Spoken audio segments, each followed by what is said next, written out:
What's up, guys? I am Caleb Giddings, and today we are talking about a topic that I find personally very interesting, and that's terminal ballistics for 410 shotguns, specifically 410 shotguns using the modern crop of defensive marketed ammo for these guns. Now, why is this something that we would care about? Well, the answer to that is a 410 shotgun is an interesting gun. It rides in this niche where most people think of it as a beginner's gun or a gun for kids because of the light recoil and that sort of stuff, when in reality, it's very much an expert's gun because it throws such a small shot pattern when you're using birdshot and stuff like that. Now, I had this idea that the 410 might actually be viable for home defense. And the genesis for my idea starts with the 12-gauge shotgun.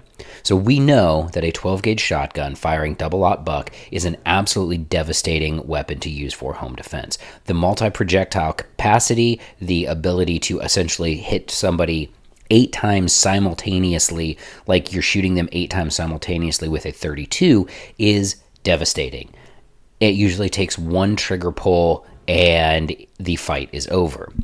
Now, I don't think that the 410 has that same destructive power because it's a smaller round, because it's firing fewer projectiles.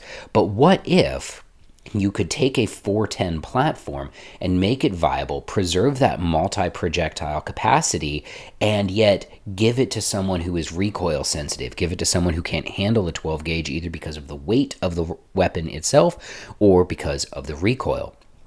With that in mind, does the 410 then become something that you can viably use for home defense, anti-carjacking, or something like that?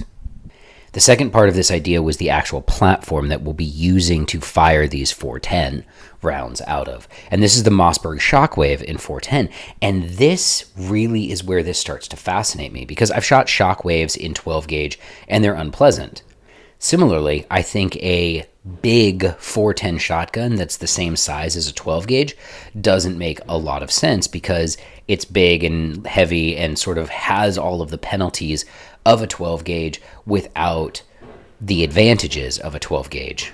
But what if there was a light, handy platform that you could theoretically fire one-handed if necessary, but really you should fire it two-handed, that fired these 410 rounds, and if when fired out of those 410 rounds produce acceptable terminal ballistics, what would that look like? What would your best 410 round out of this be? And before we move on to the actual rounds we selected for this test, I do want to talk about the elephant in the room, or in this case, the judge that's not in the room. The reason why we didn't pick the Taurus Judge for this test is because the Judge is really a suboptimal shotgun.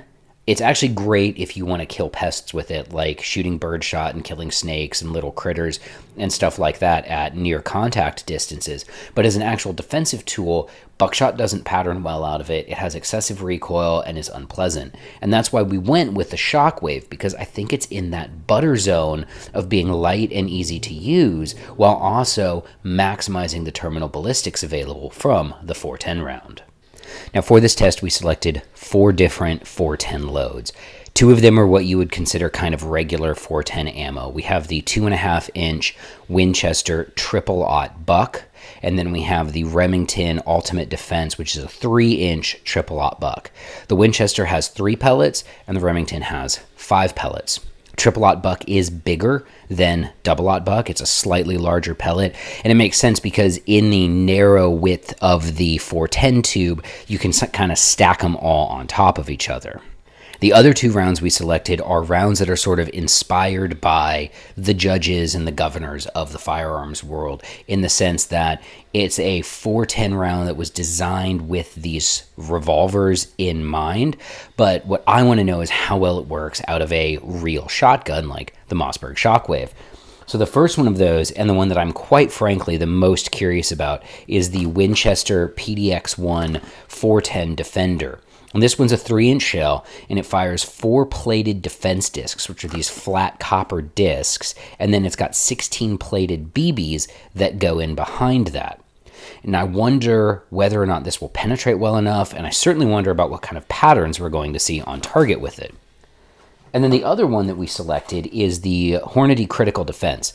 This is very clearly designed to be fired out of a pistol that has a rifled barrel, because the first projectile is a 41 cal FTX slug, and then it's backed up by two 35 cal round balls in a sabot. And again, very curious to see how that one will do out of a shotgun. It's a 2.5-inch projectile, or 2.5-inch shell, but I'm really curious to see what's going to happen with that slug, with that pistol bullet essentially, out of a shotgun. Now that we've established the rounds that we're going to use for the test, let's talk about the actual test protocol. So what we're going to do is we're going to fire each round at two different distances to establish whether or not the pattern is acceptable enough for home defense. The first distance will be 10 feet. That is the distance across typical bedrooms, smaller rooms, interior rooms, stuff like that. It is not an unusual distance that you could expect to fire a shotgun at someone during a home invasion scenario. The next distance I selected was a little bit arbitrary, but basically what I did was I paced the furthest distance shot that I could get in my house. Essentially, if I came out of my bedroom in the middle of the night and somebody was standing in the front door with a machete, how far is that shot? How far are these rounds going to have to travel? And it is about 15 of my paces. I have like a 2.5 foot pace, which is something I've figured out over years and years of pacing distances off to shoot stuff. So that works out to about 37 and a half feet. So figure 12 yards ish is kind of where we ended up as our median distance for the second shot. Then, once we fire them at those two distances, we will then fire them into ballistic medium to test their penetration and see if they have adequate penetration to work as a defensive round.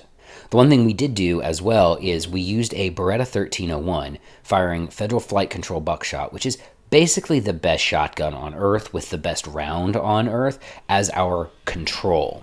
And the idea here is that this 1301 was fired at the 10-foot distance as well as the 15 pace distance to get an idea of what the optimal pattern is going to look like at those distances, and to see, well, really, how well a shotgun that is properly set up and properly designed for this works. Later on in the test, we also did some speed drills. I wanted to see how quickly you could bring the Shockwave up and fire two aimed shots versus, again, the 1301 as sort of our control for that. But the most important part, again, is the ballistics. It's the terminal ballistics, right? We need to know if these rounds are actually going to penetrate enough to be effective. We need to know how tight those patterns are going to be. And the only way to do that is to actually shoot them into something.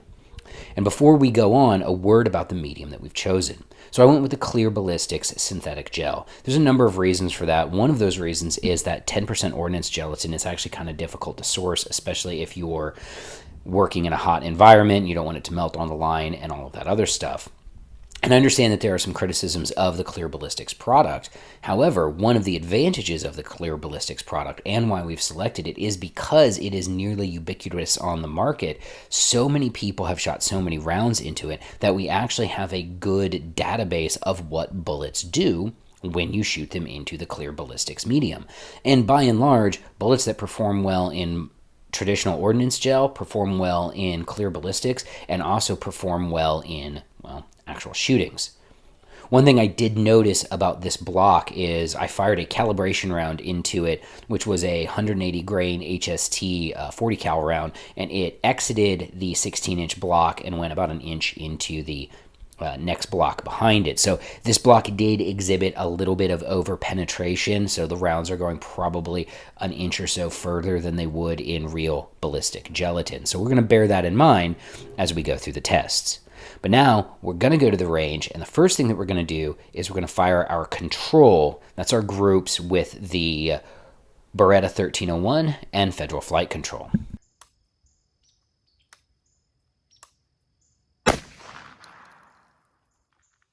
All right, so here is our shot pattern from the 1301 at 10 feet.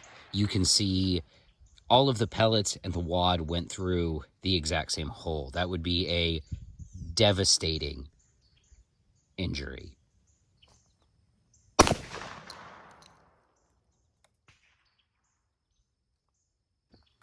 Here is our impact at 15 paces.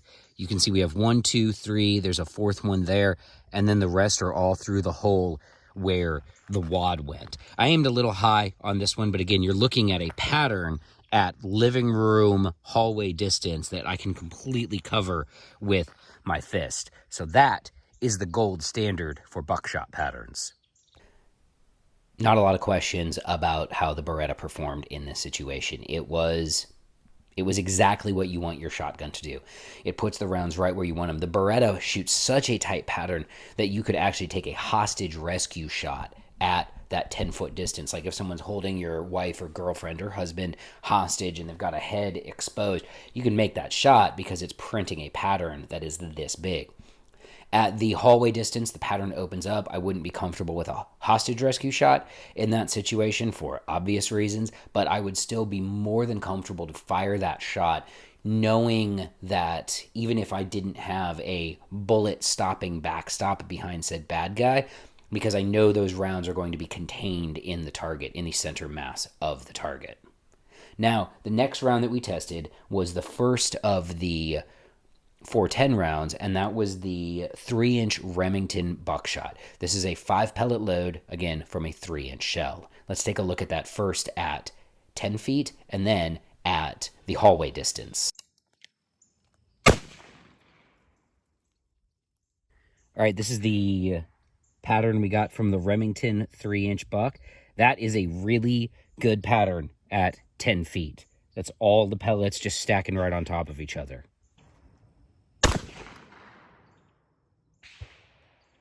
All right, this is the 3-inch 5-pellet Remington load at 15 paces. And as you can see, I've got 1, 2, 3, 4, 5 are all kind of in this area where the wad also went through. That's acceptable. That's pretty good. That kept everything on the target. And recoil with this load is not bad for a 3-inch load out of the Shockwave. So right out of the gate, the 5-pellet Remington does very well. As I mentioned, recoil's not bad, which is good because there's no stock on the shotgun, so you don't want something that's going to make the gun jump out of your hands. And the patterns at both distances were excellent. One of the things that I discovered early on in the test was that it's difficult to really aim the Shockwave well because part of what makes aiming a shotgun intuitive is when you can get a cheek weld and kind of look down the rib and put the bead where you want the rounds to go. That was something I struggled with throughout the day. I didn't miss the target by any means, but I found that it was way less intuitive to aim the Shockwave than it would have been a shotgun with a stock. But regardless of all of that, the Remington did very, very well. The next one we tested was also the traditional buckshot round. This was the Winchester 2.5-inch 3-pellet load. Let's take a look. All right, here is our pattern with the Winchester 2.5-inch 3-pellet buck at 10 feet. Again, this is all stacked right on top of each other. This is a solid defensive pattern at that very short range.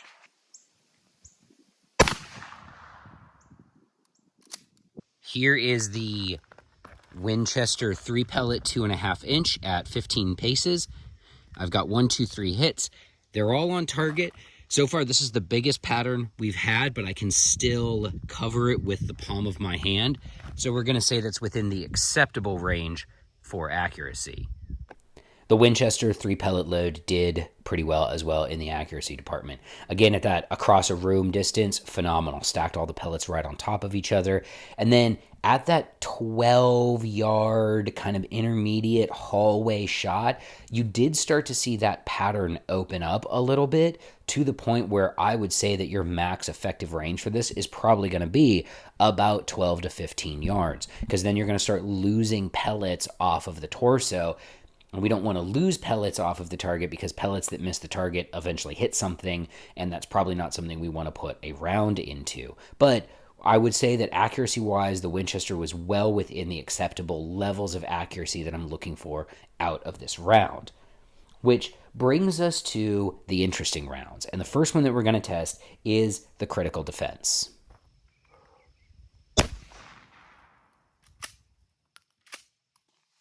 Here is the Hornady Critical Defense load, which has that 40 cal bullet and then 2 35 cal round balls behind it. And as you can see, great pattern at 10 feet. Again, everything is right there, right on top. I mean, like fingers can cover that thing.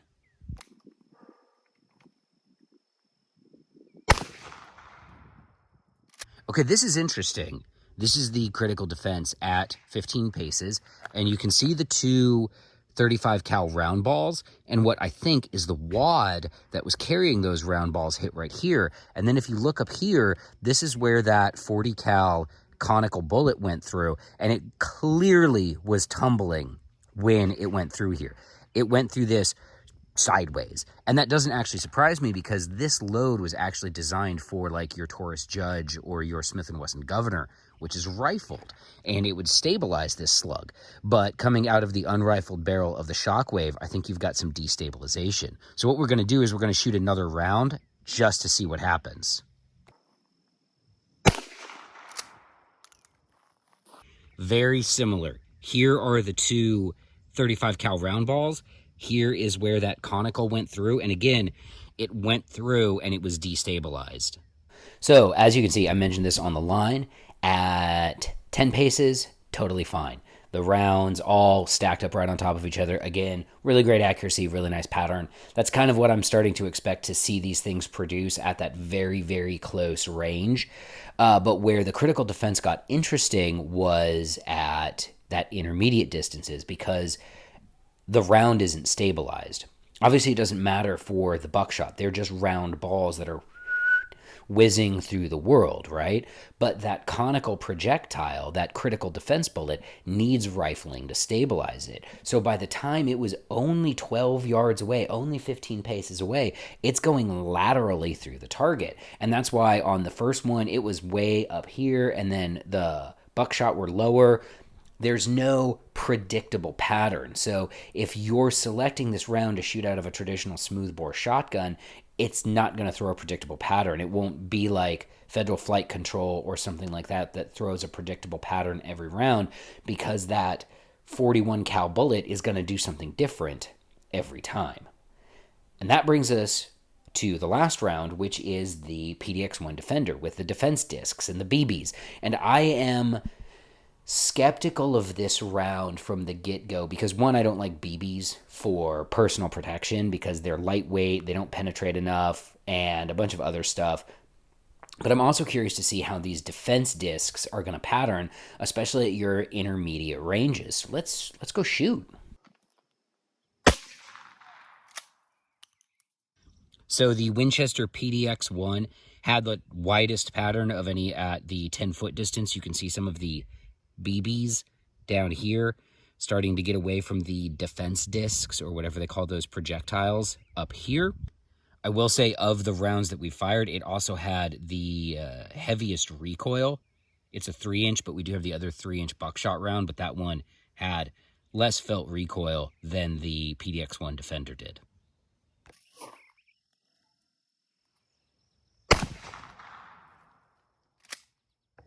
So here is the Winchester PDX1 at 15 paces.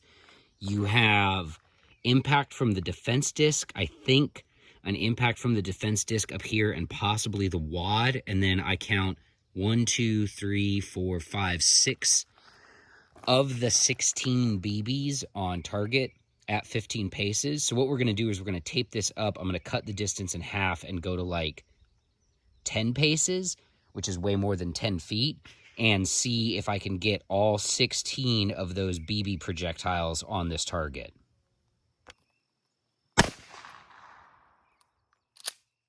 All right, so I am content to say that all of the BBs are probably somewhere in this mess. I've got one out here, 1, 2, 3, 4, 5, 6 clear impacts, but then the defense discs and everything else kind of tore a big chunk out of there.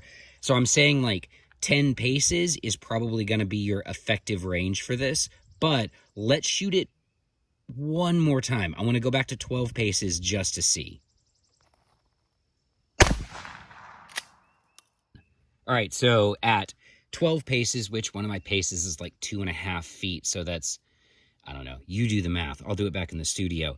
You still have all the defense disc impacts in an acceptable range, but as you can see, we're starting to get way too much deviation on these BBs because I've got one way down here and one way over here, which is why once we got back 3 more paces, we're losing them off the target.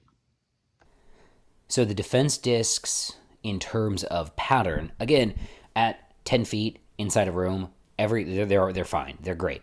But as you could see, once we got back to that intermediate hallway shot, we're losing BBs off the target. Now, the BBs are low energy. They're probably not going to like zip through 72 exterior walls and kill Susie Durkins, but you're still accountable for those projectiles, even if they're teeny tiny BBs. So I don't like the idea of losing those off the meat of the target, all right? It makes me unpleasant. So as you can see, we kind of found that range where we're still keeping them all on the target, and that was 30 feet, 10 yards. You know, my 12 paces is about 30 feet. And at that 30-foot, 10-yard distance, you're inside a house. You're keeping all of the BBs on target, probably, but you've got such a wide spread now that you're definitely at danger of losing them if your aim isn't perfect. So in part one of the test, we did patterns. And if I had to pick patterns, I would rank them, 1 through 4, right? Best pattern, Remington 5 pellet. No question, it's got the most rounds in there. It threw nice tight patterns at all the distances I liked. Second best pattern, Winchester 3 pellet. What a surprise. The traditional buckshot acts like traditional buckshot. Third best pattern, and this one's kind of tough. I'm actually going to give it to the PDX1 Defender here because it at least acts like a shotgun round, and you can predict what those BBs are going to do at specific distances because they're shotgun BBs. They're plated. They do what they're supposed to do.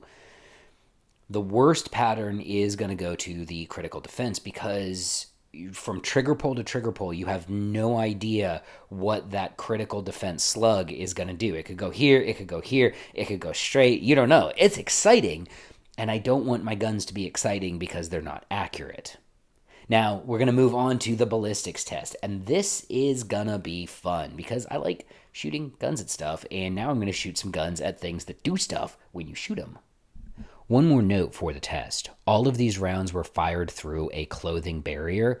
I didn't have 4-layer denim. Well, I did, but I didn't want to shoot any of my wife's jeans or any of my jeans. But I did have some old Air Force ABUs laying around, which worked great for this. I'm not going to lie. The hair nice and thick, very dense material, good clothing barrier.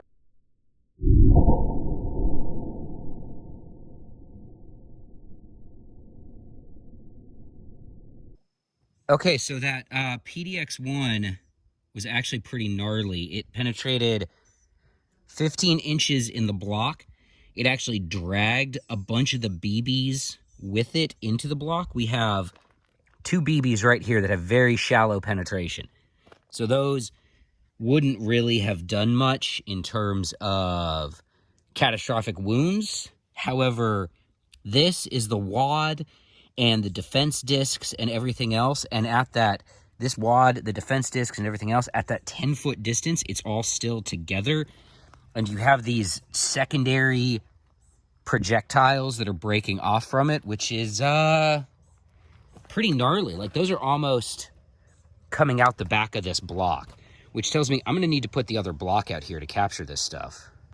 So as you can see, the PDX1 Defender actually had surprisingly good penetration. And something I noticed after I cut the camera was that I had a couple of BBs exit the block. And what happened with the defense discs was because we were at close range, I shot these at that same 10-foot distance that I shot, the across the room shots at. But because we were at such close range, the defense discs didn't spread out. They just concertinaed up and acted as a single projectile, almost like a slug, really. And that's what they did, was they smashed into each other and acted like a slug and penetrated as one unit relatively deep into the block.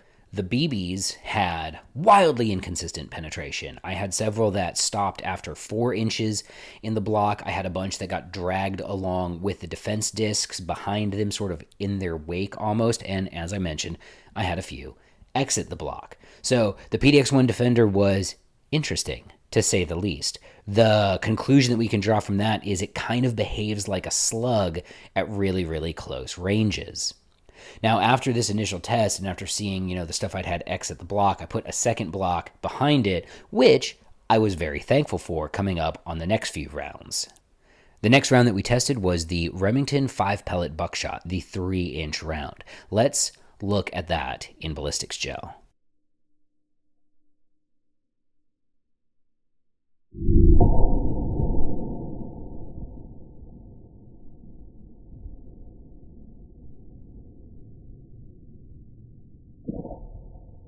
So as you can see, with the Remington 5 pellet, I have 1, 2, 3, 4 pellets that penetrated into the second block, and the 5th pellet you can just see at the edge of the first block. So that's 18 inches of penetration through a cloth barrier. The Remington 5 pellet had excellent penetration.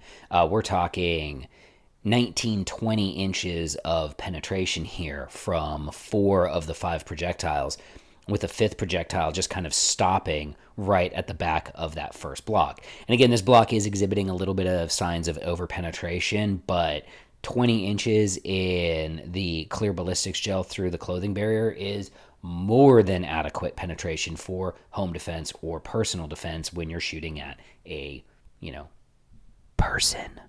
Next, we tried, again, one of the traditional buckshot loads, the Winchester 2.5-inch 3 pellet.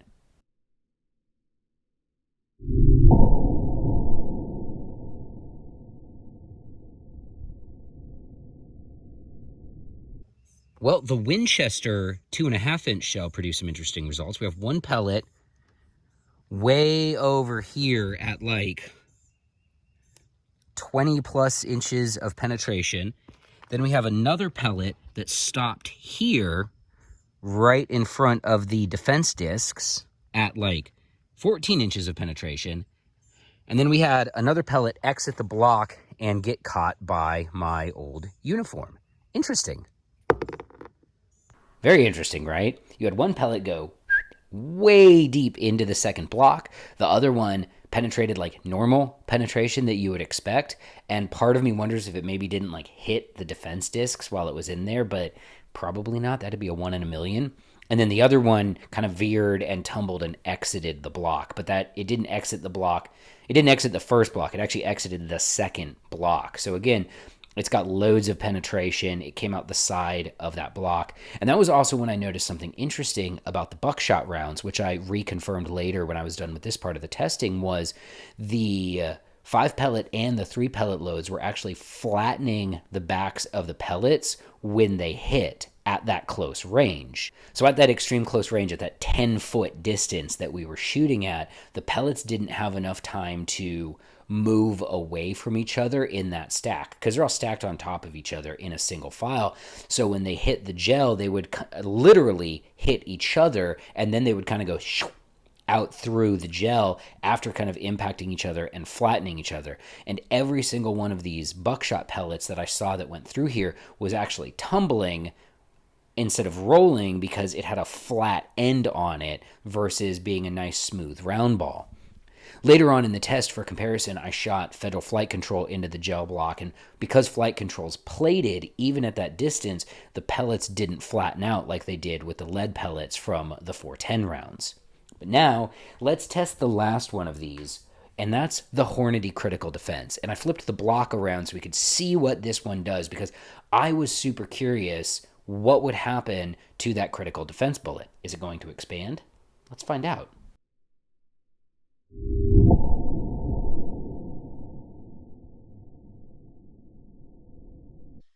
All right, the Hornady, which was the round I was most curious about, did the most interesting things. So here's the conical bullet. It didn't expand. It rotated, so right about here it entered.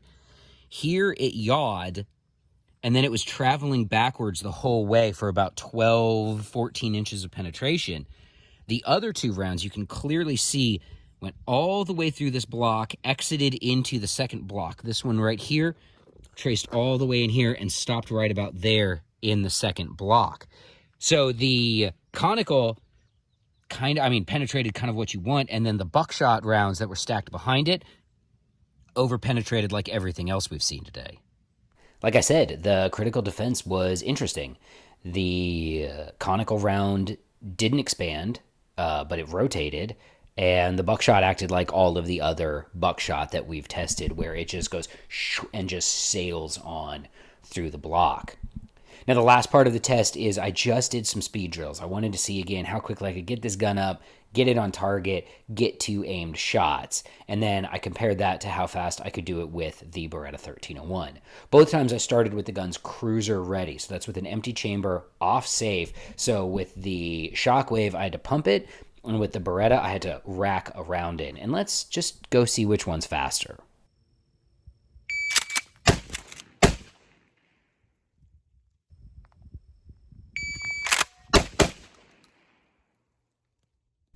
The Beretta's faster. That's not a surprise that the Beretta's faster. It's semi-auto. It has a great gas system. It's got a stock on it, which means you can shoot it faster than you can shoot the Shockwave.